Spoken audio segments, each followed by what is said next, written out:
I would have trusted that. But she was so angry at me, I was honestly just scared to go in her house because I thought she was going to jump me or something. It'll be a good one, just like this one. It's the Mariah Effect.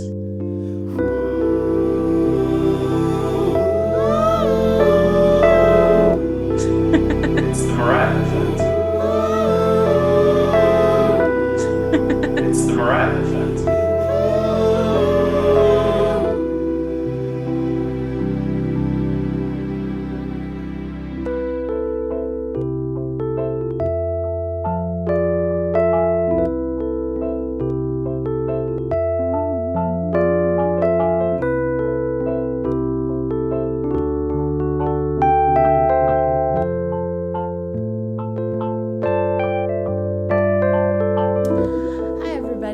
To the Mariah Effect podcast. I'm Mariah. And I'm Jason. And here we are. This is episode 2 of the Mariah Effect podcast.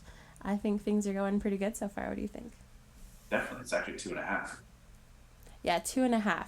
Because the first episode was like an intro into everything, talking about who we are and why we're doing this. So if you haven't listened to that one, you should check that out. Podcast 0.5. I think I labeled it podcast 0.5 for realsies because we did record one before that. But on GarageBand, I have it as podcast 0.5 for realsies to differentiate the two. Yeah, even though I could just totally delete the other one. But like, maybe I want to save that for people who might want to like see some like extra content, bonus content, if they sign up for the Patreon. You should sign up for the Patreon. Where can they do that? You can go to the website, and the Patreon's on the website, so you can follow that link there. Or if you just go to, I think it's patreon.com/the Mariah Effect. It'll be there too. Great. Yeah. So what's new? This week I was super sick. Like, way sick. I couldn't even go to chemo. They wouldn't even let me do chemo because I have lupus, which I've mentioned before. And that just makes it where when you get sick, it's like you're really sick and for a really long time. And it just kind of takes you out. It can cause like pain in your body. For me, it's specifically like back pain or like joint pain, like my hands hurt and stuff like that. But it just like really takes you out of doing anything, and it's so much longer. Like, I think my friend Mallory, I think she had the same thing. I don't know if I got it from her or if we just got it at the same time, but she was sick for a day and a half. I was sick for 5 days. And I'm pretty sure it was the same thing. But it was really bad, and I couldn't go to chemo. I couldn't go out. I couldn't leave my room, really. I had to be like given food here in my bedroom, and I wasn't even really eating that. So I got super dehydrated. I almost had to go to the hospital. It was a whole event. Well, I was just thinking, like, what did you do to pass time? But I did see that you cooked last night. Yeah, so I started feeling better on like Saturday morning-ish, and went to chemo for like a shorter period of time on Saturday just to be able to get started again, because it's really not great to not do chemo, because you want to try and stay on the schedule and stuff.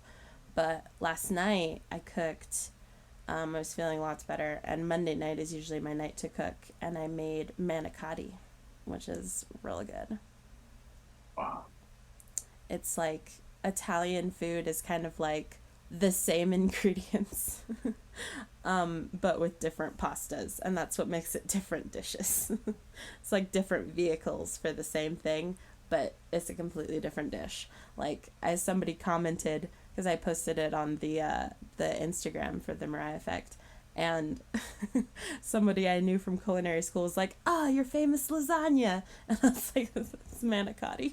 It's the same thing, but it's different pasta. It's got a different name. got a different name. It's like, and the funny thing is the name is the pasta. So like lasagna, different meal, literally just because it's a different pasta and you layer it, versus manicotti, which is again a different pasta, like a tube-like pasta, and you fill it with a piping bag or something. And then there's stuffed shells, which is the same thing, but with shell pasta. And you like spoon it in there and stuff it. Like I made stuffed shells a couple weeks ago, and somebody came in and they were like, "Oh, are you making stuffed shells?" And I was like, "Basically, I'm basically making stuffed shells, but it's different pasta." And they were eating it and they were like, "Yeah, this is delicious. This is great." And you're feeling better now because you seem like you're feeling much better. Yeah, I'm feeling a lot better. I think it's also like I was super super sick, but I also didn't do chemo very much this week. And so like I feel really good today. I'm going back to chemo today, like the full length, the full thing.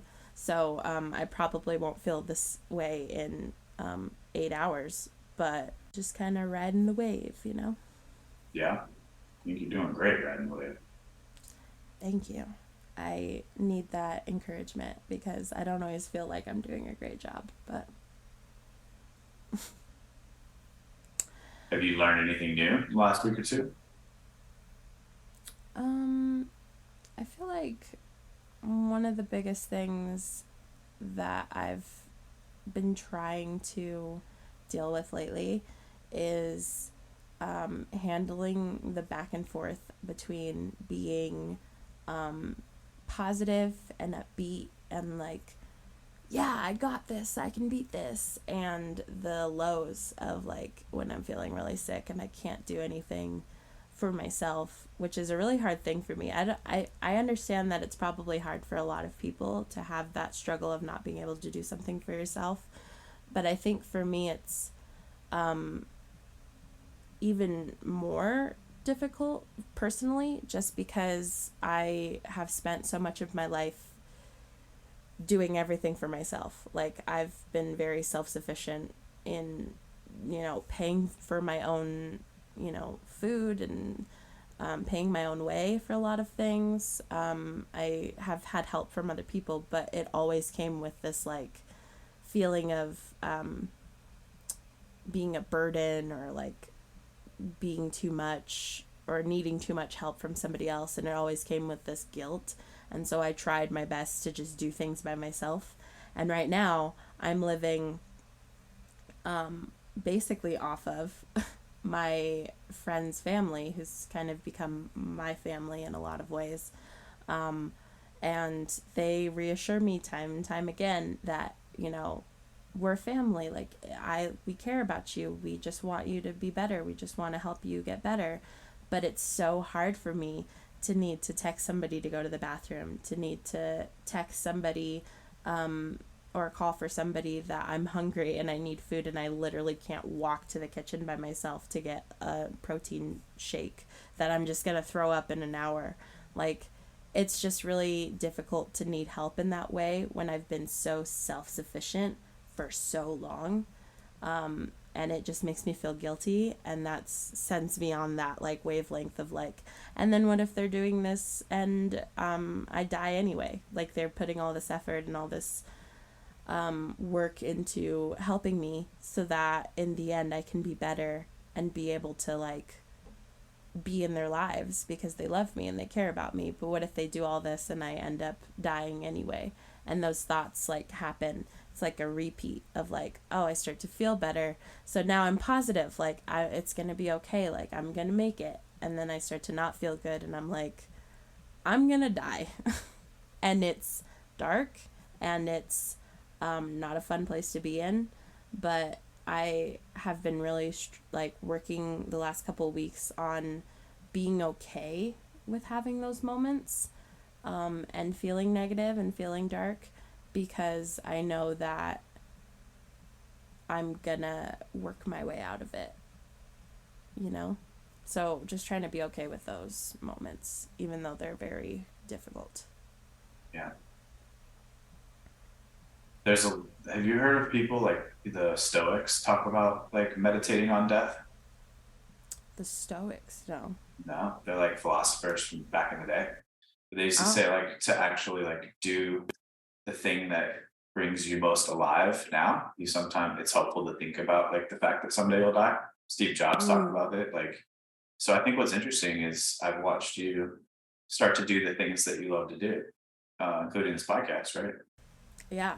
And I don't think it's necessarily like I think considering the fact that like life is short has been really good for you, you know, and you're more optimistic, I think, and more creative now, which is interesting. Yeah. This isn't the first time I've gone through this cycle of like thinking that I was going to die, or having death be such a almost like tangible thing in my life. I've had a lot of people around me die, and when I was first diagnosed with lupus, the doctor that I had basically made me think that I was gonna be gone within the next couple of years. Like it was gonna kill me very quickly and very suddenly. And so at that point, I had a very different attitude to it because I believed him. I mean, obviously, I believed him because he's a doctor and knows way more than I do about not anything, but about medical things. And so, of course, I believed him. And I was also very young and didn't think about like second opinions and stuff like that. But I was just like, yeah, I'm going to die. So why should I care about anything? Why should I care about um, college? Why should I care about my future? Why should I care about any of that stuff? And life's been hard already. So, like, whatever, bring it on.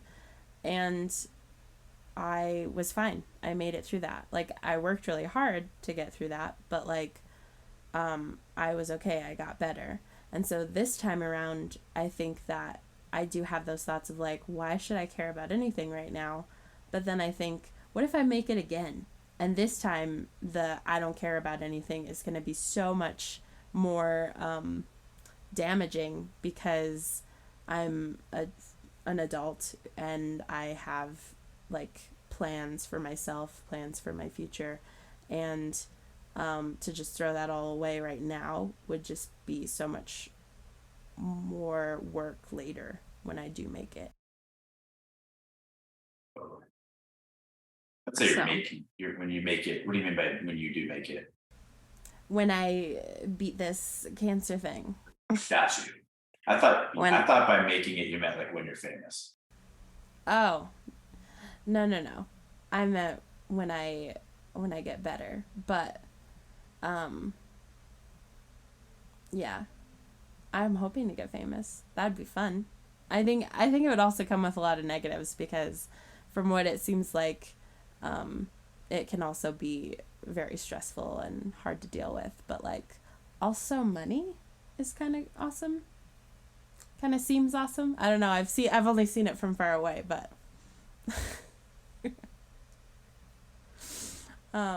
but yeah. I think it depends on the person more than the money itself. Yeah, that's true. And I think it also depends on like in what way that you're famous. Like Princess Di was famous in like a way that was just overwhelming and she had no real support in her life, and so that's why her life kind of fell apart in the way that it did and was so difficult for her in a lot of ways. But like I think that like Justin Bieber seems to be doing just fine. Well, everyone has their struggles. That's true. That's true. I think it just makes me think of what is it like people say like money doesn't buy happiness. I feel like that's true to a certain extent. I feel like if you're like to be without things that you need, like essential things that you need, so being poor enough to where like you are worried about making your next like rent payment or mortgage payment or whatever, being unsure about if you're going to be able to afford groceries or whatever, to be able to not have to worry about those things, I think brings some happiness, because you don't have to focus on your needs all the time. You can think about wants in some way. And just because you can't necessarily have everything that you want doesn't mean that you can't be happy. So like, I think happiness, or money doesn't buy happiness once you have everything you need. Yeah. You were telling me a story, You know? speaking of rich people, you were telling me a story about being in Bel-Air the other day. Oh yeah. So I used to do Instacart, and that is a grocery delivery service where like you can pick out your groceries that you want on this little app, and you can pay, I think on Instacart you can pay for like a subscription or whatever, so it's like a little cheaper, and you can, you know, get it like be priority in the Instacart app or whatever. But on the other side of it, for the delivery person, you have this app, and you get like a Instacart card to be able to pay for groceries and stuff. And when I first started doing it, it was like an app where like you'd have the app, and it would basically be like, oh, do you want to start like working now? And you're like, yeah, I'm gonna work today from this time to this time or whatever. And you like clock in, and it would be like, okay, we're looking for an order for you. And then it would pop up an order and be like, do you want this order? It's gonna pay you like $10 to go to CVS and pick up like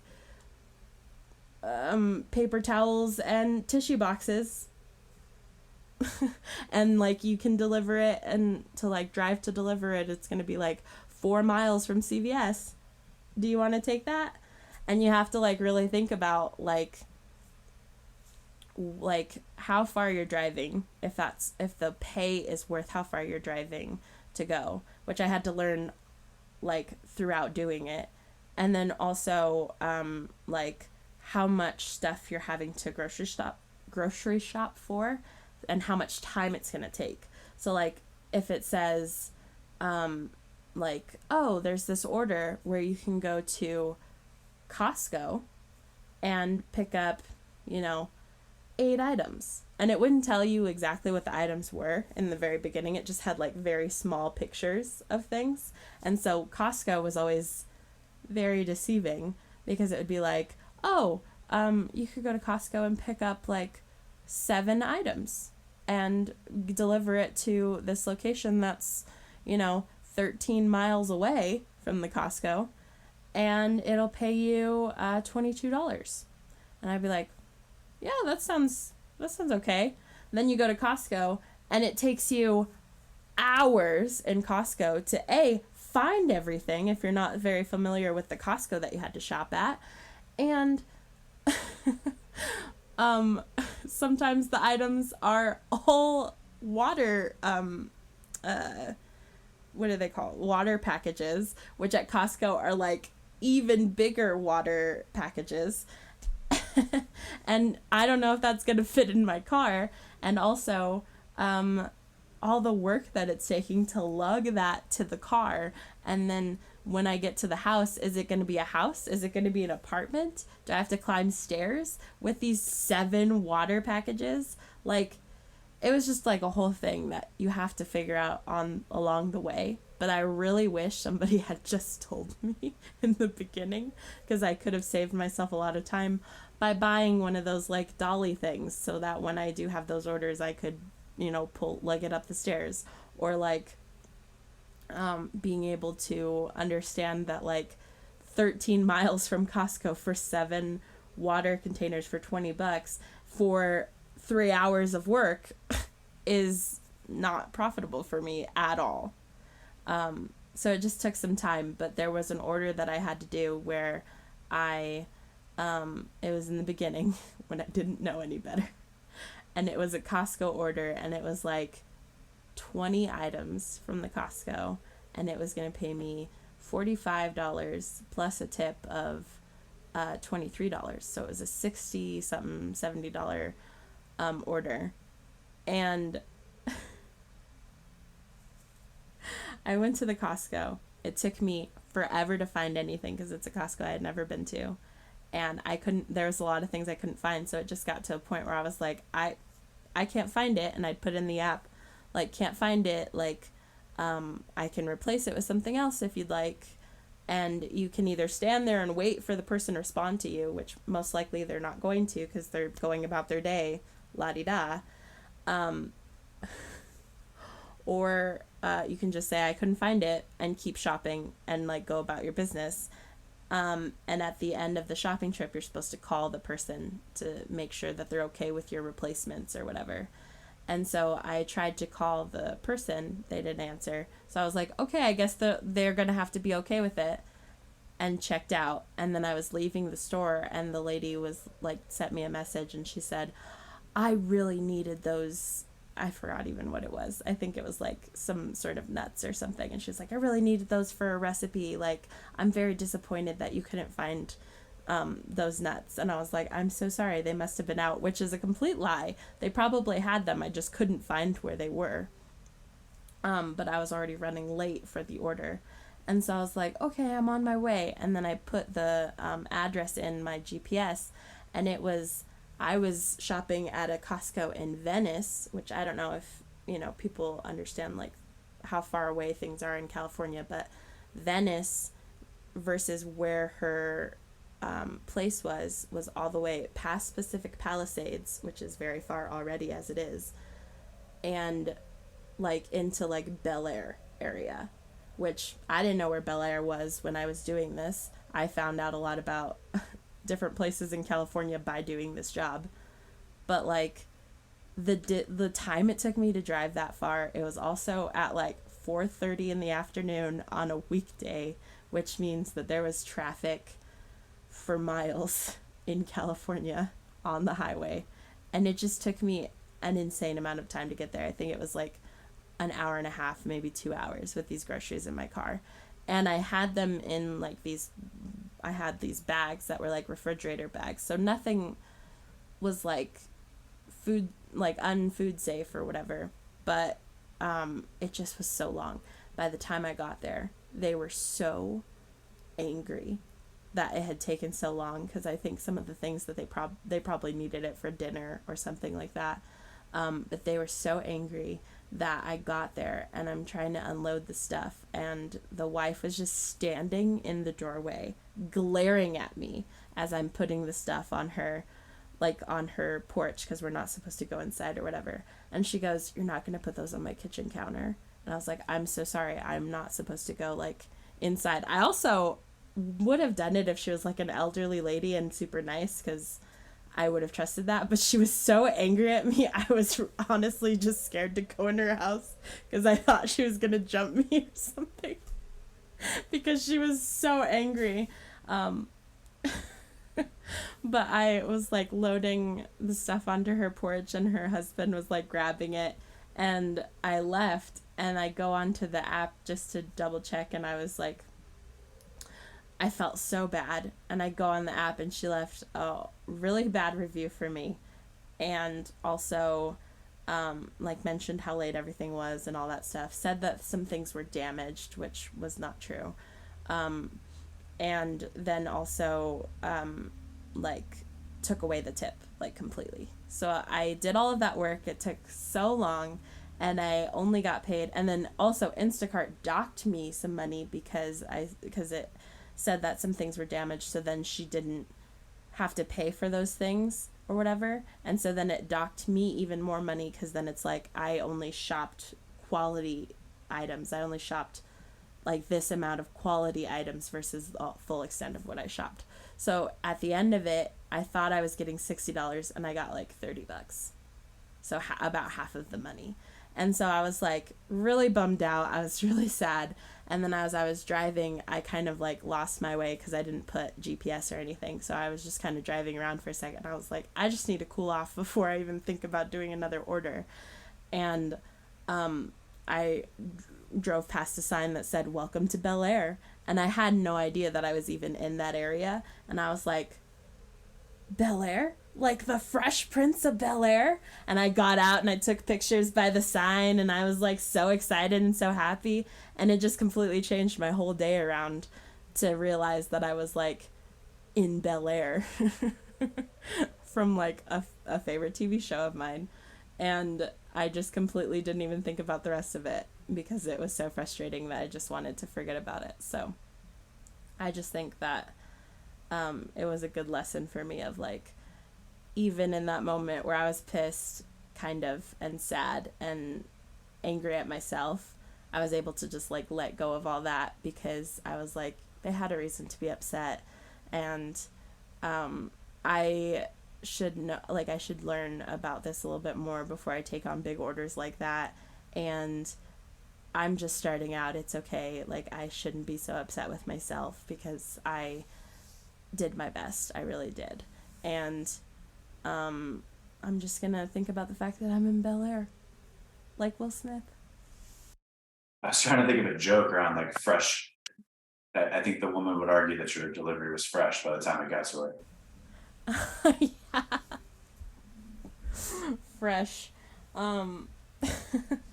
She was so mad. I can still see her face. She was so, and I have to laugh about it because it's just like so funny to me how like you kind of get yourself into these situations that you don't realize are out of your depth in the moment. Not that you can't do it, but just that like you don't know everything you need to know to be able to do it properly or something, and you just get yourself in these situations, and like it just is the effect that it has on other people is so wild. She was so mad, so angry. Like I could see the steam coming out of her ears, you know what I mean?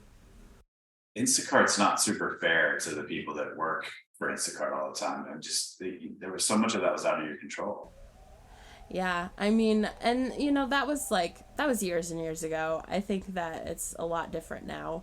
And it's different in different states, you know. When I first started, like I said, it would pop up like, do you want to take this order? And then if somebody else took it, it would just disappear off your screen.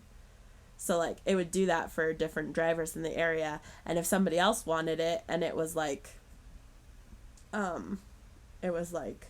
really good order or they were really close to it, they would accept it right away. So then it would be on your screen and then just disappear. And then it'd be like, okay, we're searching for orders in your area. And it's like you had to be quick with it. So a lot of times I would make the mistake of seeing a lot of money and go, yes! And then realize, oh my gosh, I don't know if that's going to fit in my car. Or, oh my gosh, that's such a far drive. No wonder it's so much money.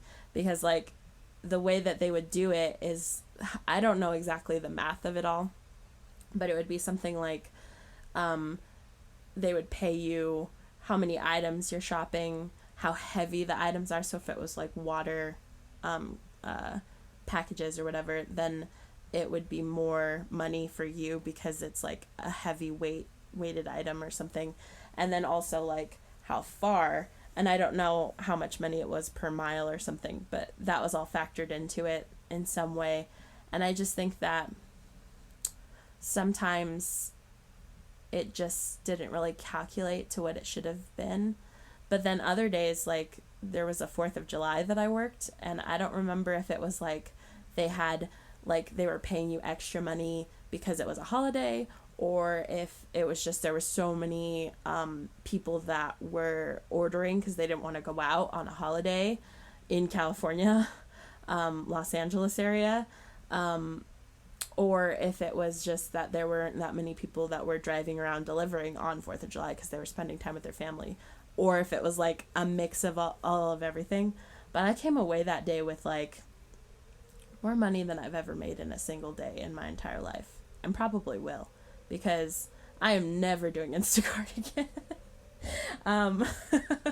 But it just was like, it was so crazy, and I did so many orders that day, and it was kind of fun because I was like so ready to do like the shopping and stuff, and I was feeling really good that day and like pumped, and I was like listening to music in the car and stuff and just like really excited to like make money, that it just kind of changed the whole experience. Because there were definitely days where I was like, I need money and I need money bad.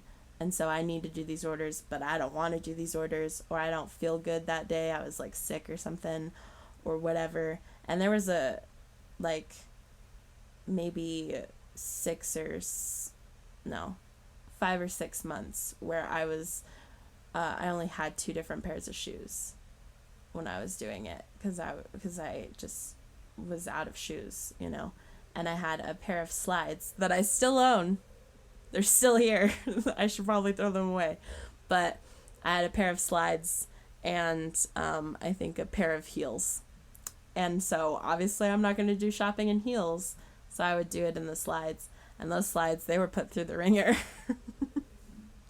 But yeah, it was an interesting experience, an interesting time in my life. A lot of my stories that we'll talk about over this podcast will definitely come from Instacart, because it forced me to be in positions with people that like never would have happened otherwise.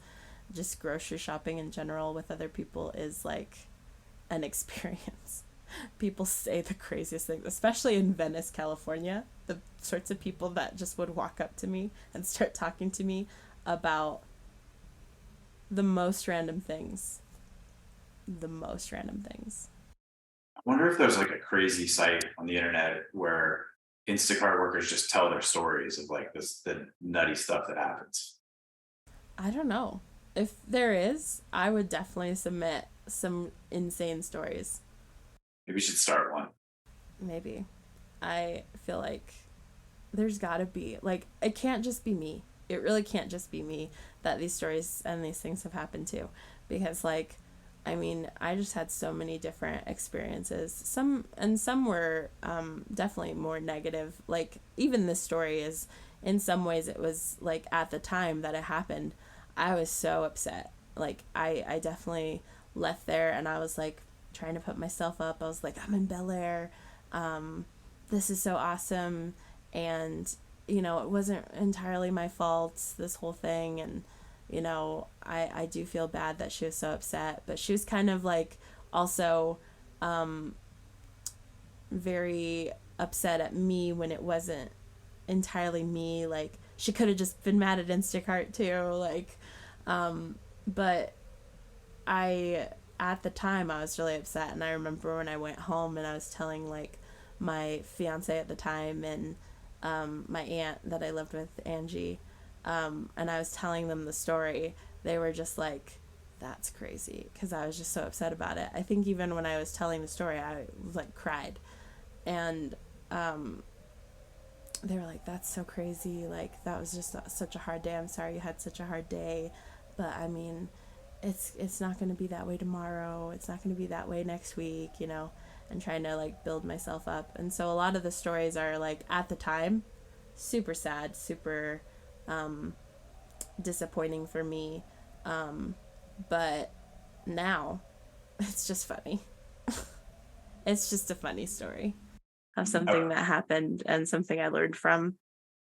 I wish you still knew their address. We could send them the nuts that you like now. Just be like, thanks for the story. I wish I knew the like numbers. If I could drive to their house, because that memory is just so imprinted in my mind. And like also after when I left, I remember I also had other orders where I was like, yeah, I'll drive that far. That's fine. Because that was going to make a really good tip off of it or whatever. And like the way it worked with like Costco orders, because there's only so many Costcos like in one area, that I think that Venice Costco was like the Costco for like Hollywood area. It's for like the entire West Side. It's like anything, yeah, like yeah, like the whole like Hollywood area and like Pacific Palisades. So it's like almost like a 45-mile radius for this Costco, which I don't know if that's typical for like other states and stuff. I think here in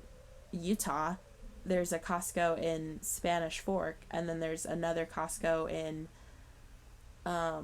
Provo, I think, which is not that big of a difference or a distance. And so like here that would never happen. Like if I did Instacart here and went to a Costco, I wouldn't have to drive very far. But then for other stores like more south here, because I live in Santaquin area, which is like kind of like a town. It's the least like a city place that I've ever lived in my entire life. It definitely feels like I live in the country, in the middle of nowhere. That's not true, but that's what it feels like, because I've always lived in like big city, like Los Angeles, or I lived in Mission Viejo when I first moved to California, which is like the OC kind of area. And before that, I was living in Colorado, in like basically in Denver. So like being able to see mountains on either side of me, and there's a lake, and there's like a train that comes through here like 4 or 5 times a day. I just feel like I'm in the middle of nowhere. So now you make friends on the internet. I do. Mm-hmm. I lived in Provo before living here, and that is kind of like a college city, because there's the big college that's over here. It's like a private college, so there's just a lot of church people, a lot of people from the Church of Latter-day Saints, or what a lot of people say is Mormons, but they're trying to move away from that, so I try not to say that as much anymore. But a lot of churchy people, but there are also a lot of like 18 to 22-year-old people in the area. So it was kind of like a small city, but it was very much like a college city. So there was always kids everywhere, and always like people at like the Starbucks and at like the different like food places. And then if you went just a little bit further out, it was like suburbia. What's on tap? So I'm thinking about this coming week. Now that you're like better, Mm-hmm.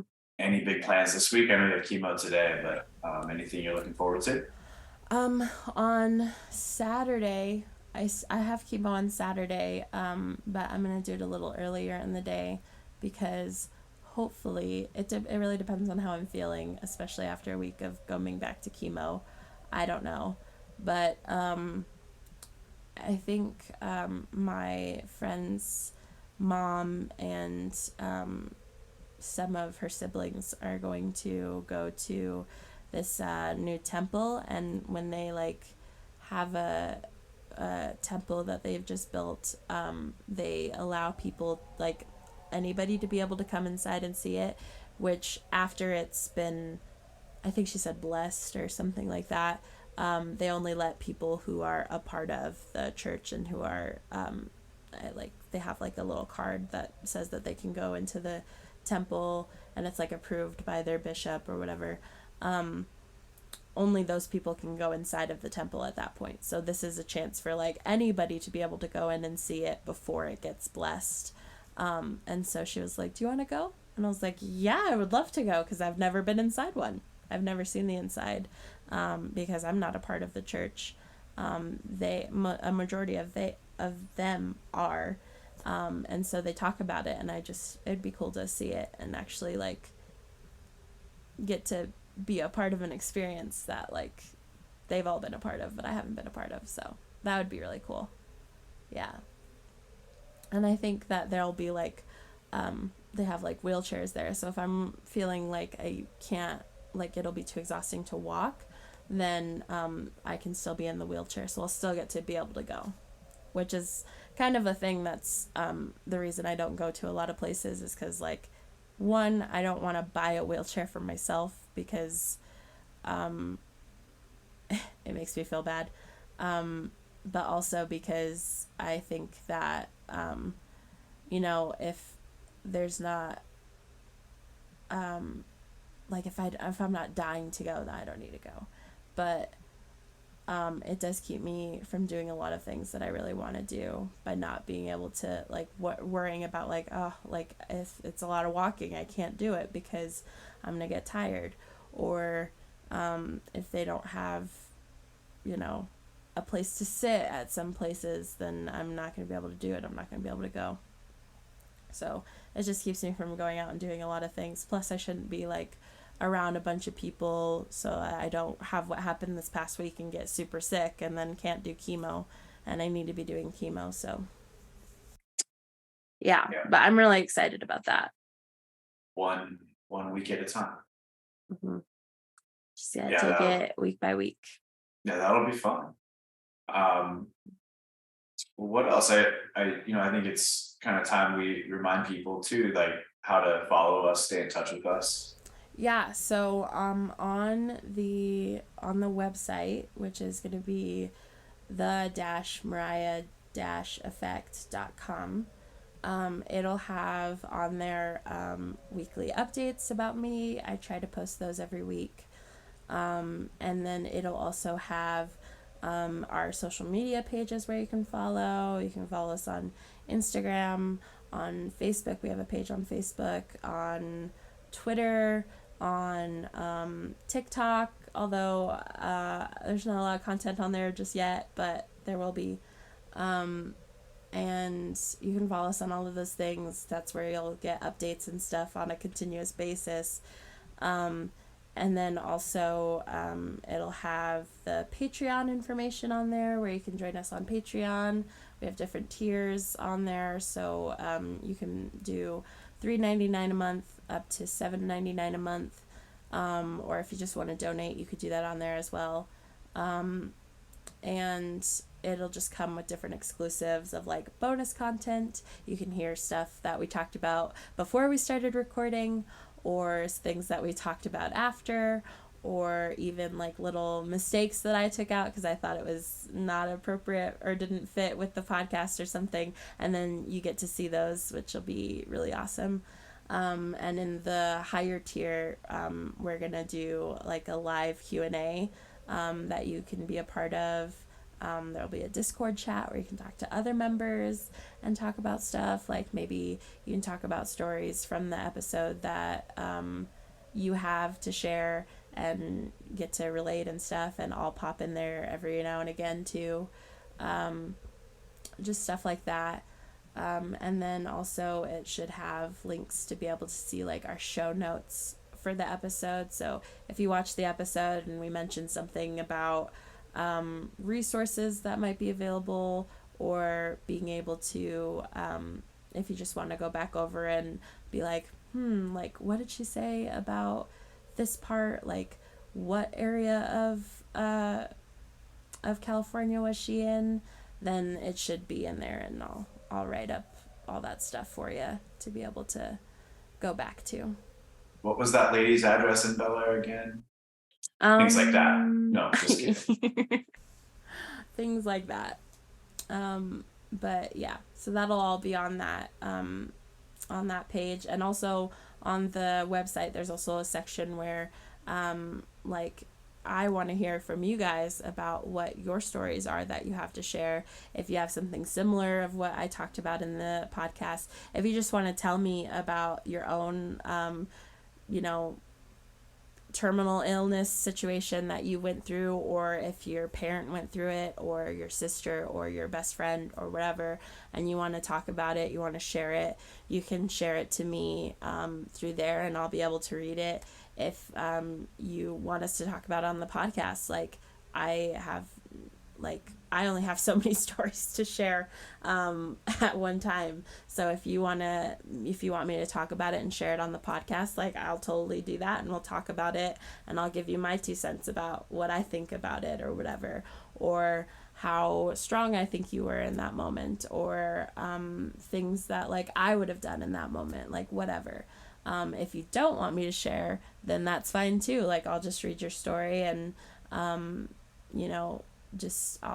talk to you directly and tell you what I think, or how awesome I think you are as an individual for going through what you went through, or tell you like it's so great to be able to hear another person's story going through something similar to what I'm going through, because I think that's just what anybody wants, is to be able to have somebody to relate to. I would read books, like I've mentioned before, I'm such an avid reader that I would read books about, things that people go through, like abuse, or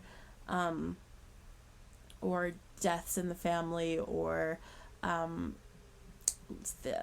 illnesses, things like that.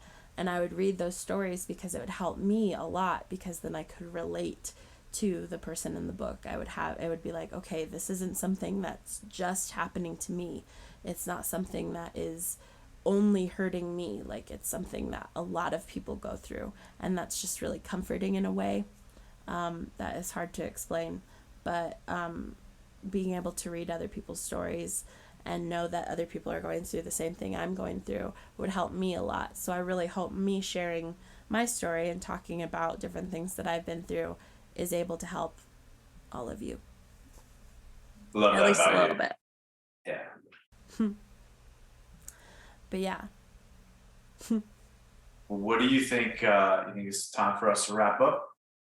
Yeah, I think that's everything that needed to be said in this podcast. But like I said before, you can follow us on all sorts of different social media, join us on Patreon. All that stuff is on the website for us. And yeah, so we will talk to you next time on the next podcast. Looking forward to it. It'll be a good one, just like this one. It's the Mariah Effect. It's the Mariah Effect. Okay, guys, see you next week.